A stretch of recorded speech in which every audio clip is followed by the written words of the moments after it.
With the recent downfall, overthrow of the Assad government regime in Syria, we're talking about over 50 years of control. Of course, immediately creates chaos, disruption. But the big question rises, where is this headed? Will it create more upheaval, or will there be greater order in the world and the countries around that area, which of course are going through its own upheavals? The Middle East, Israel, under attack by Iran and its proxies, which of course has taken a big hit now with Syria's fall. Hezbollah, Hamas. And of course, when you look around the world and you see the disruption in many countries. So they're the short-term things that we look at, but the long-term. Is there a way to understand these events in broader context? And what we can do, each of us, in helping the world evolve to a better place? And the answer is yes, indeed. The best teacher of all is history. You want to understand the future, you need to go back into the past. So I turn to the Bible, as many do, as millions do. The biblical events, in many ways, planted the seeds and are the roots of the events that are happening today. Not just today, throughout history. Confrontations didn't begin in the 21st or 20th century. So we go back to the story of Jacob and Esau, the twin brothers, born to the biblical Isaac and Rebekah. And they were battling not just as adults and not just as children in their mother's womb. The Bible tells us there are two nations inside you, Rebekah. Two archetypes. Brothers, twins, but alter egos. One will be a scholar, a sincere, wholesome, introspective individual, a man of the books. The other will be a hunter, a warrior. So though they are brothers, they represent very two different ends of the spectrum. And indeed, they battle. And ultimately, they do reconcile, at least partially. But we're told that they represent two archetypes, two forces that would dominate throughout history and affect us all, both personally, globally, and cosmically. And that they would ultimately make their peace. So all the convulsions you see in the world around us, in many ways, is playing out in macrocosm, what was happening in microcosm, these two individuals, who weren't individuals, two nations.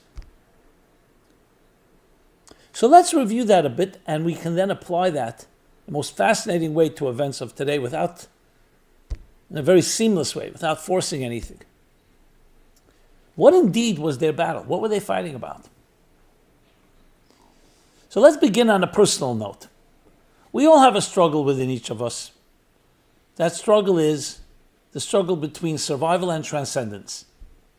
There's a part of us that needs to survive. We'll use Darwinian language, survival of the fittest. Can also apply to social Darwinism. Dog eats dog. In Freudian terms, it is the id, the self, selfish desires of pleasure that dominate the most inherent part of who a human being is. And really, it's all of nature. Richard Dawkins calls it the selfish gene, that the very gene is selfish. That doesn't mean it can't be noble, because for the selfish purposes, for coexistence, for give and take. So if I get something, I give something in return. But ultimately, it's about survival.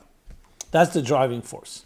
But we have another voice within us. It's called the transcendent voice. It's a voice that survival is not enough. We need love, values, ideology, idealism, all the values we cherish.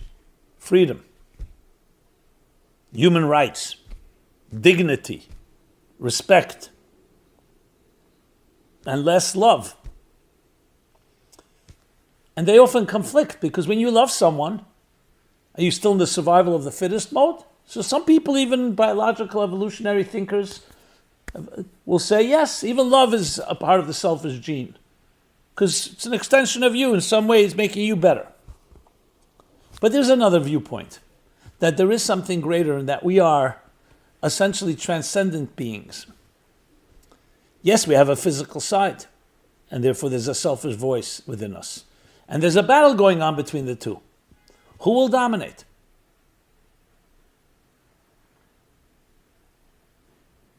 Will it be me? Or will I do something for another, even if I don't gain anything? And we've seen both. We've seen people sacrifice themselves, sacrifice their own comfort for others. And others who would not sacrifice anything, would sell their mother if it was good for them.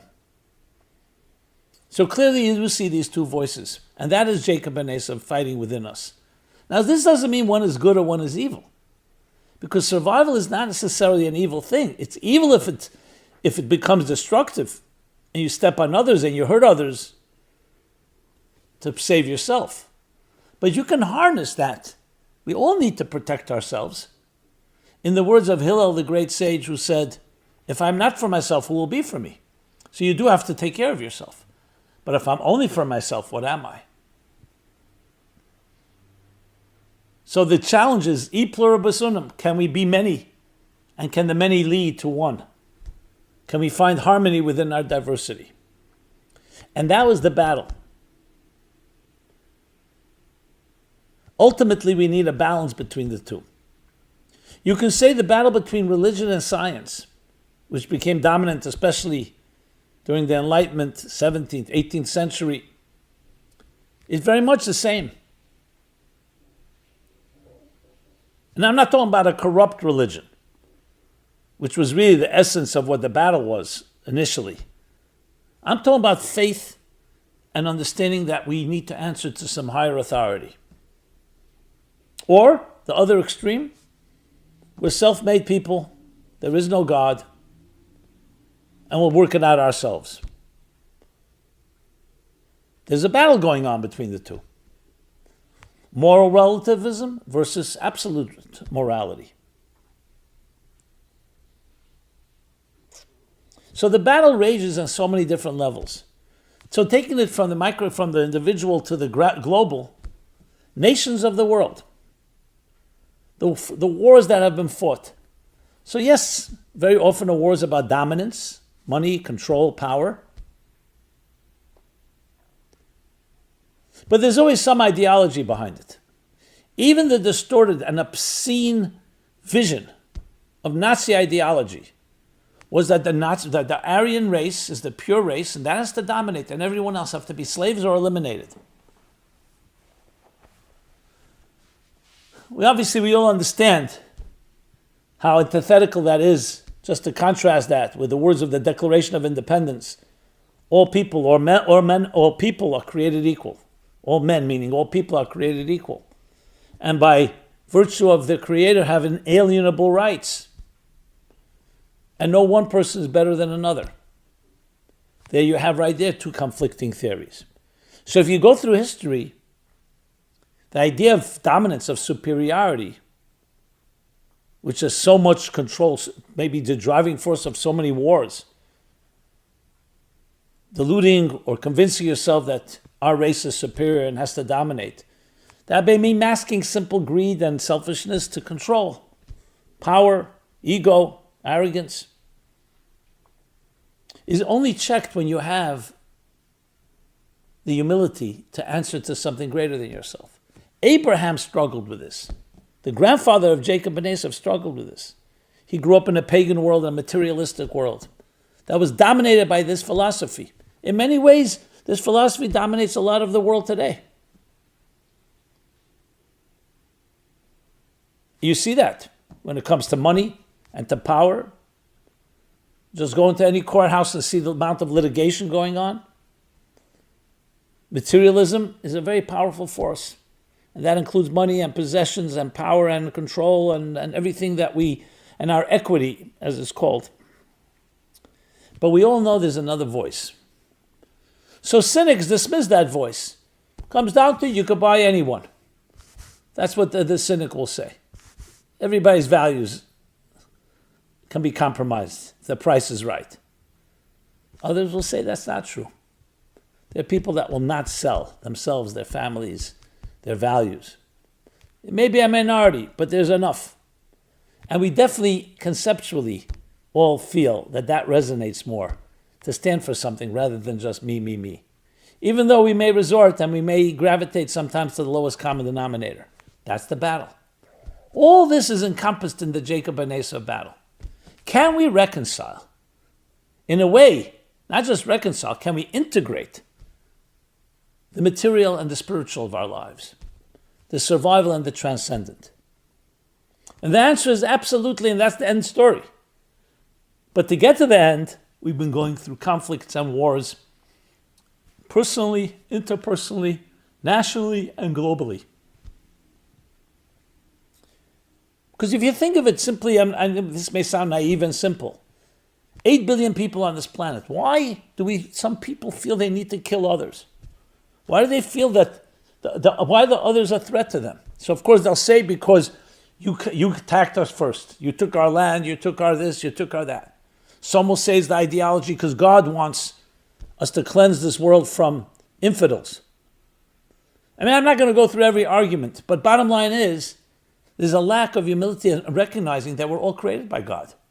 How about that? Fine, you want to inspire, educate, by all means, but not dominate, and definitely not become violent. So when you see fall of nations, a rise and fall of nations, that's the criteria and the barometer we need to use.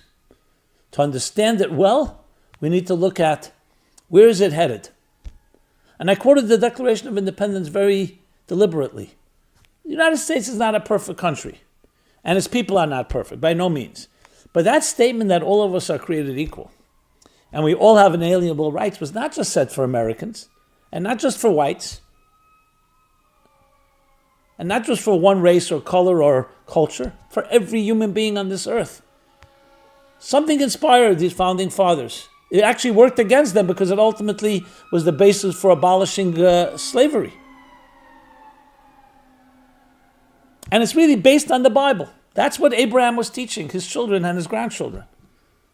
But we have the conflict because we still have the self. We still have our own interests. And then we see, one second, you were creating the divine image, so was I. But you know what? I want your property. I want your, I feel I should dominate. That's the conflict. So when you see a country like Syria fall, and everyone agrees, Assad, his father, were oppressive. The way they controlled was by removing dissent, by imprisoning, by torture. I mean, the worst possible way, with their secret police. Not the only country that has done that. So when you see a fall, of course, chaos ensues. But we'd like to hope for that this is for the better. And perhaps a government can rise that will be more recognizing of the dignity of every individual. This is not a contradiction to Islam or Christianity or whatever faith you're from. On the contrary, that's what faith dictates. Every human being created in the divine image. When I hear about the Abraham Accords, we hear about the Abraham Accords, countries who were at war and considered Islam and Judaism or Israel and its neighbors as being impossible to reconcile. No, that's a taste of the future. So the battle between Jacob and Esau is a battle for the future. What does the future hold? More of the same? Or can we see a progress? And I would say we absolutely see progress.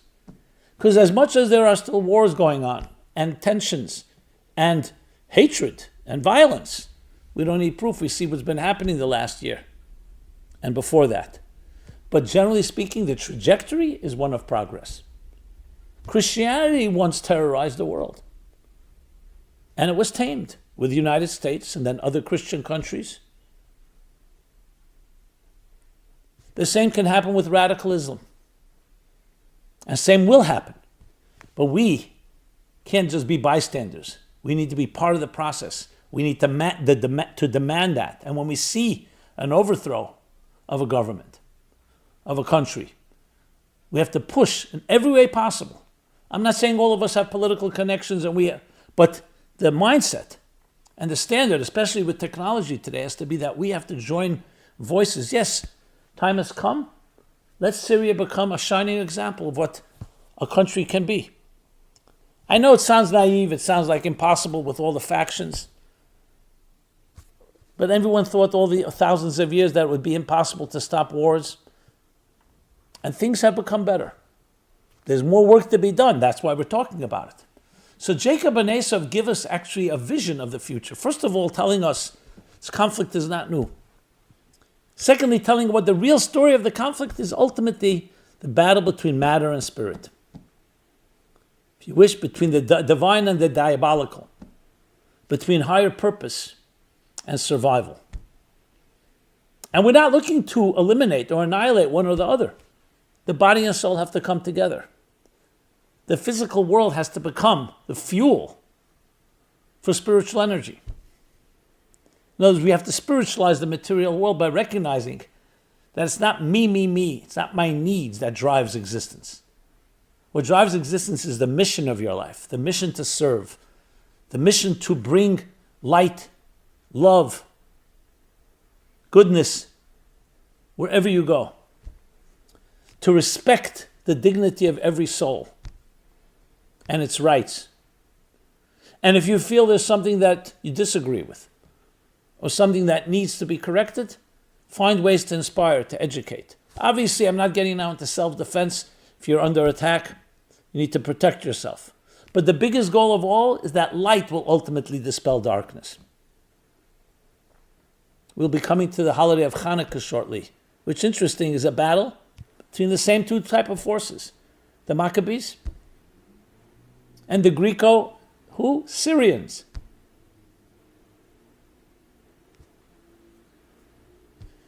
In many ways, it was between materialism and spirituality, and that's why it's celebrated not through war, it's celebrated through shining a light, through lighting candles, Hanukkah lights, because light dispels darkness. Because we're not talking here just to defend ourselves against an enemy. We're talking about bringing light into a dark world. So Jacob and Esau begins a battle for the future. And we are now thousands of years later and coming to the conclusion of that battle, which is one of total reconciliation, where all the nations of the world, in their diversity and the respect and dignity of every culture and color and faith, join together like one great cosmic symphony. And you and I can make a difference because you're either part of the problem or you're part of the solution. And how are you part of the solution? By speaking up, by sharing, by putting things into context. We talk about Syria, let's not just talk about the immediate politics or the immediate battles. Those that have to address that, let them address that. We have to think of it in terms of the archetypes. Where is this headed? When the evil regime falls, let's make sure that good replaces it the best possible way. If we keep on drilling home that message to ourselves and to others, that does make a difference. And it begins with your own internal battle between the Jacob and Esau within you to find ways to spiritualize the material. You're aggressive. You're a warrior, a hunter. Yes. Hunt and sublimate the material world into, as I said, spiritual energy. That's the goal. And then they both can come together. You eat a meal. So you could eat like a glutton, just indulge, or you could eat the meal in a refined way and say to yourself, the energy that I'm getting from this meal, I will use to help another person. Technology. You can use technology in violent ways, in aggressive ways, in selfish ways. in nonsense ways? Or no, let's use technology to share a beautiful, kind word with someone. Share a loving message, an inspirational insight. So we always have the battle between the dark and the light. And darkness is not just meant to be vanquished, it's meant to be turned into light, transforming the darkness into light. Those are just some suggestions. I'm sure you apply yourself, you'll come up with many ideas. For yourself, for your children, for your family, for your friends, for colleagues. May this be the way each of us engages in this battle, but not with weapons, but with spiritual tools, to indeed refine this world and turn it into a divine, beautiful garden, where each of us contributes our unique light, our unique song, and also complements all others. Thank you so much. Simon Jacobson, meaningfullife.com. Please share these thoughts with others. Love to hear your feedback. Subscribe to our offerings. Subscribe to our YouTube channel. I look forward to continue our journey together. Be blessed and be well. This program is brought to you by the Meaningful Life Center. Please help us continue our programs. Make even a small contribution at meaningfullife.com/donate.